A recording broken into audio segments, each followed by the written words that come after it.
Bom dia, Sociologia! Esse é um novo canal que eu criei no YouTube para todos os alunos. E além da página Professor Henrique no Facebook. Então nós temos dois recursos para que vocês acessem as nossas aulas e as nossas revisões.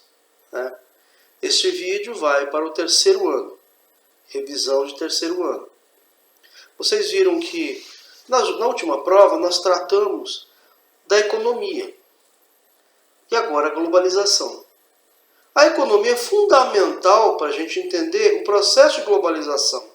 Vocês viram que se não entender o capital financeiro, a negociação em bolsa de valores, fica meio complicado.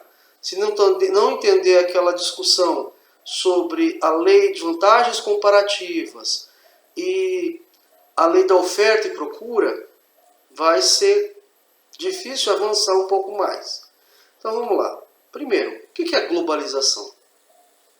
Globalização é o livre acesso de pessoas, produtos, serviços e mercadorias. Nós temos duas visões básicas tratadas no livro de vocês sobre sociologia. Uma é uma visão positiva de McLuhan e a outra é uma visão mais crítica de Milton Santos. Então vamos com McLuhan. Como o McLuhan é muito focado na área de comunicações, ele tem uma visão positiva. Então, o desenvolvimento tecnológico dos meios de comunicação, como nós estamos usando agora, não é só mais a aula ao tempo vivo, naquele horário, naquele momento, que você tem disposto a estudar. Vocês têm acesso agora a 2 canais à distância. E você acessa a hora que quiser. Imagine também que você tem um acesso a mais pessoas, várias pessoas, amigos, familiares à distância. Você consegue uma videoconferência com a família, com amigos. Então o mundo diminuiu. Você avizinha as suas relações. Se você tem um parente em Manaus, você pode falar ao vivo e a cores no mesmo momento. O convívio melhora. Então, nesse ponto, o McLuhan vai dizer o seguinte: vai criando uma cultura global, uma cultura que vai se unificando, vai trazendo elementos comuns no mundo inteiro. E ele não está errado nisso. O nosso tipo de consumo, o nosso tipo de valores, vários valores, são globalizados. Então ele diz o seguinte, que a um determinado momento, acaba que as pessoas percebem que todos fazem parte de um mesmo universo, de uma mesma aldeia, com as mesmas dificuldades, as mesmas necessidades. É uma visão muito positiva. Então, tenderia à criação de uma cidadania global. Ou seja, não teria razão de um trabalhador da Etiópia ganhar tão pouco em relação aos trabalhadores da Europa. E no mesmo caso, gente. Então, todos seríamos de uma mesma regra comum.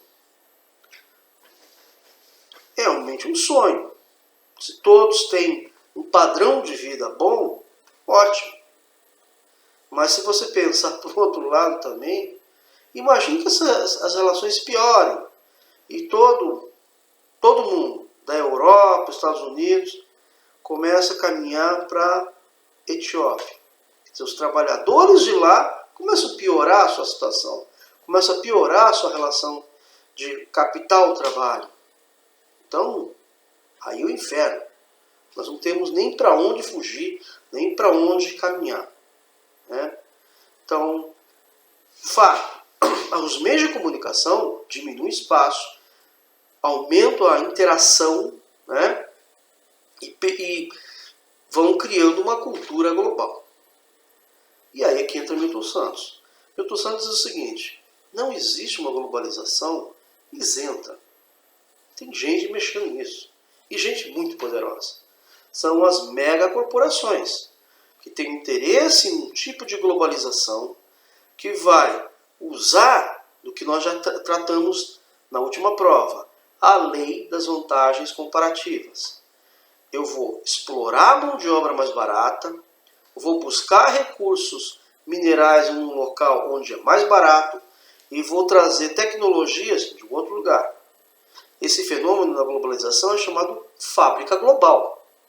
Então eu monto um automóvel num local onde a relação de trabalho é mais fragilizada, os sindicatos são mais fracos.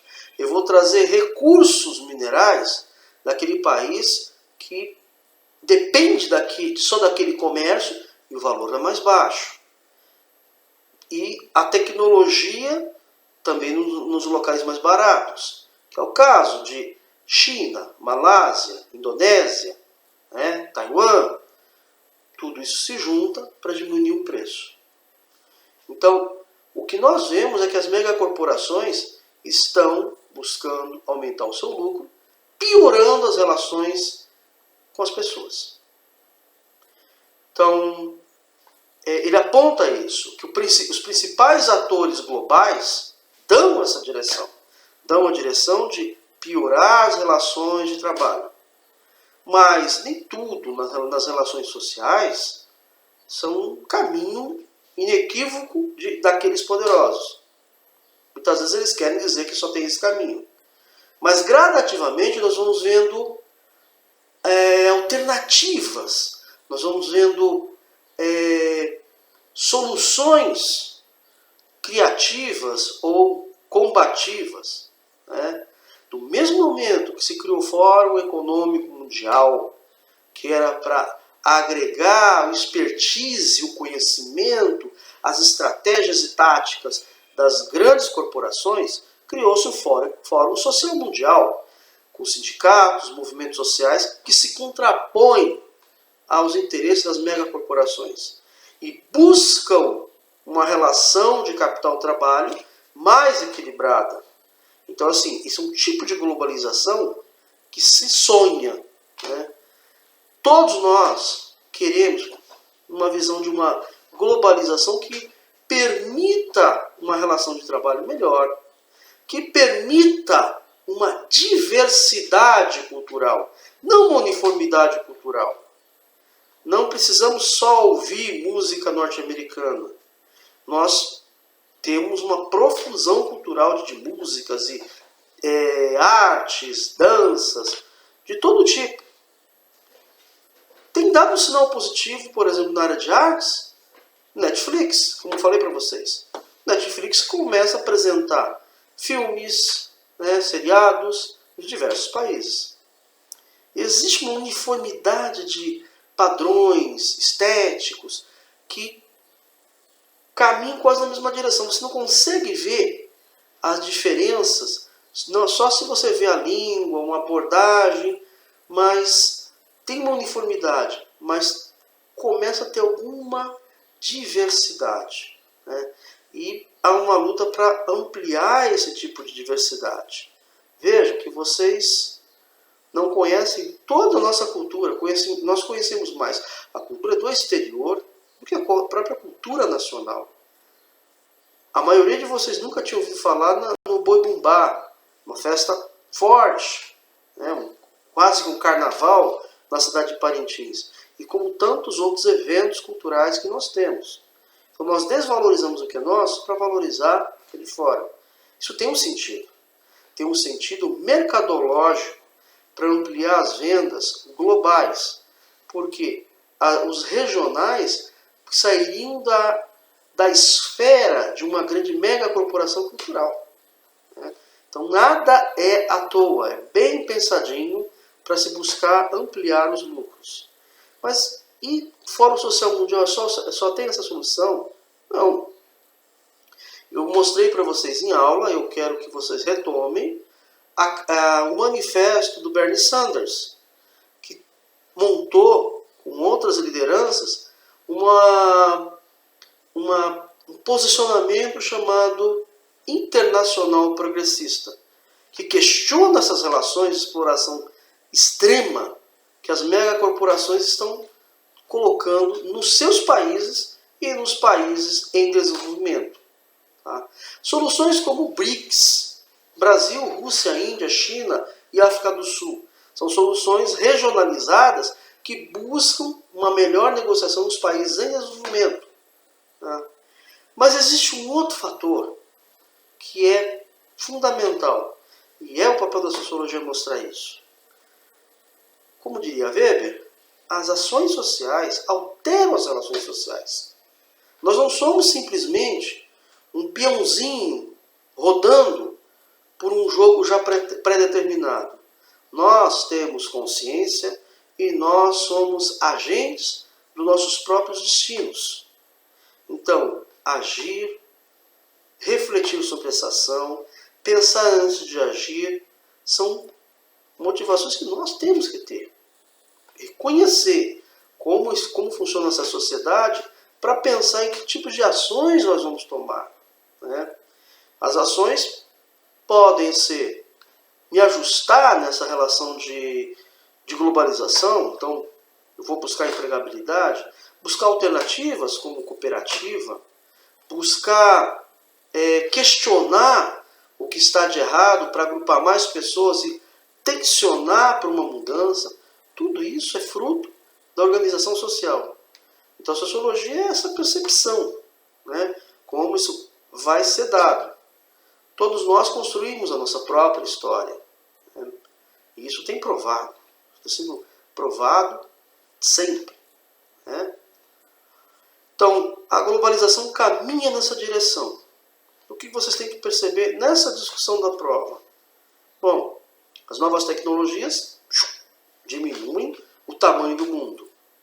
Essas novas tecnologias criam uma ideia geral, unificada, quase uniformizada, de cultura, de valores e sentidos.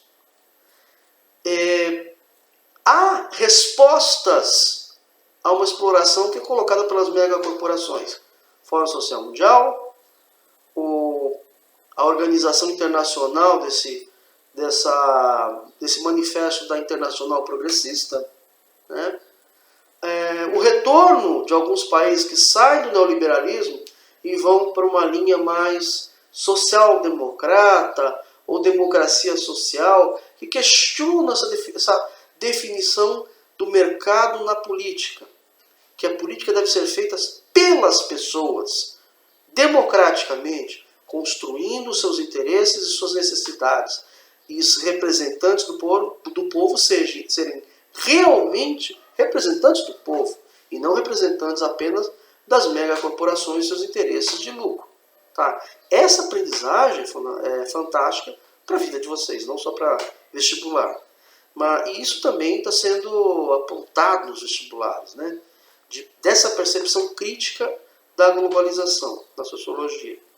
Foco da geografia é mais os espaços que são tomados.